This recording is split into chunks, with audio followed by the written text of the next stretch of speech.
দেখলেন তো নিশ্চয়ই। এভাবে আসলে গোলকিপারদের প্র্যাকটিস দিচ্ছেন বসুন্ধরা কিংস একাডেমির গোলরক্ষক কোচ মোহাম্মদ সেলিম মিয়া।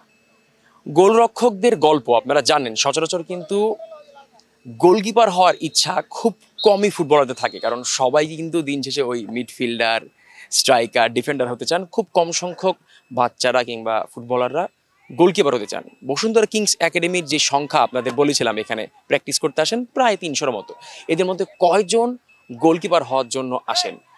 অনেকেই গোলকিপার হওয়ার ইচ্ছা নিয়ে কিংস একাডেমিতে ভর্তি হতে চান, কিন্তু কয়জন খেলেন, কি ফ্যাসিলিটি, সেই সম্পর্কে আপনারা জানেন না।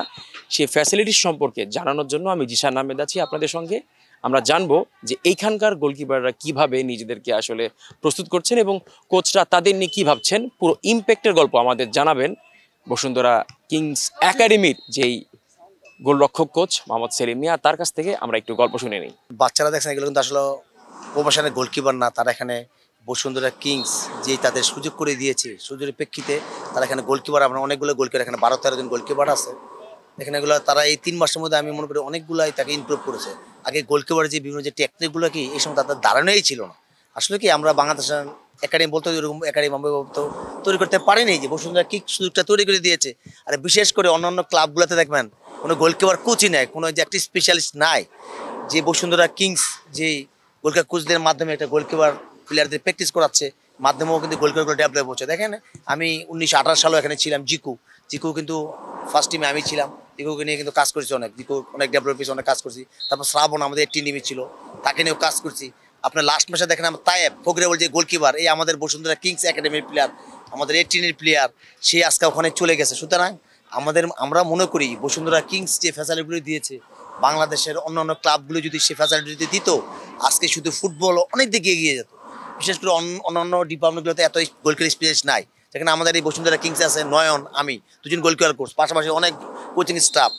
অন্যান্য ক্লাবগুলোতে যদি এগুলো থাকতো, আমার মনে হয় ফুটবল ডে বাই ডে আরও ডেভেলপ। 11 থেকে 15 বছরের বাচ্চাদের মধ্যে গোলকিপার ছিলই না, কিন্তু তাদের উৎসাহের মাধ্যমে কিন্তু অলরেডি আমি 2টাকে তৈরি করেছি। তারা উপরে প্লেয়ার কয়, স্যার আমি গোলকিপার খেলবো, তাদের সে আগ্রহ বোধ থেকে তারা কিন্তু গোলকিপার শিখছে। সুতরাং আসলে প্লেসটা কোনো ইম্পর্টেন্ট না, দেখতে হবে সে কোন ক্ষেত্রে তাকে মোটিভেশন করে কোনটা সে পারদর্শী হতে পারে। আমরা যেখানে থাকি না কেন, দেখেন আমি একসময় কিন্তু উপরে খেলতাম, কিন্তু আমি পরে দেখি না আমি গোলকিপার খেলবো, তখন আমি নিজেই গোলকিপার তৈরিছি। অথচ আমাদের সময় কিন্তু কোনো গোলকিপার কোচ ছিল না, ওই হেড কোচ ছিল, উনি যেটা দেখাই দিত ওইভাবে করতাম। আপনারা তো শুনলেন যে এই বসুন্ধরা কিংস একাডেমিতে গোলকিপার হওয়ার জন্য 13 থেকে 15 জন সংখ্যা কিন্তু রয়েছে। সেলিম মিয়া কিন্তু নিজে বলছিলেন যে কারা আসলে গোলকিপার হতে চান।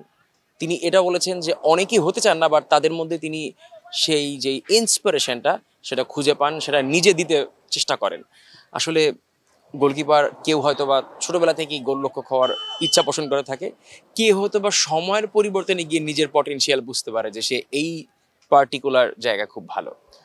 গোলকিপার খুবই আসলে স্ট্রং একটা টার্ম। আমরা জানি ফুটবল যখন প্রসঙ্গ তখন গোলকিপারদের আসলে প্রিভিলেজ অনেক কম থাকে, কিন্তু সেই গোলকিপাররাই ম্যাচের, টুর্নামেন্টের বড় একটা রেজাল্ট আনতে সবচেয়ে বেশি সাহায্য করে। আপনার টিমে যত বড় স্ট্রাইকারই থাকুক না কেন, যত বড় মিডফিল্ডে থাকুক না কেন, দিন শেষে আপনার দল যদি এই বারটাকে সেভ রাখতে পারে তাহলে কিন্তু আপনি ম্যাচ জিতবেন। এই ম্যাচ জেতানো, ম্যাচ সেভ করার কারিগরদের বানাচ্ছে Bashundhara Kings academy.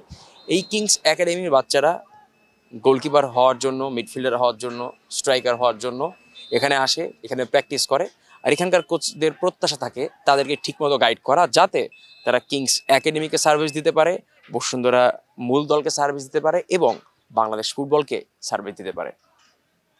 Zeeshan Ahmed, Bashundhara sports city.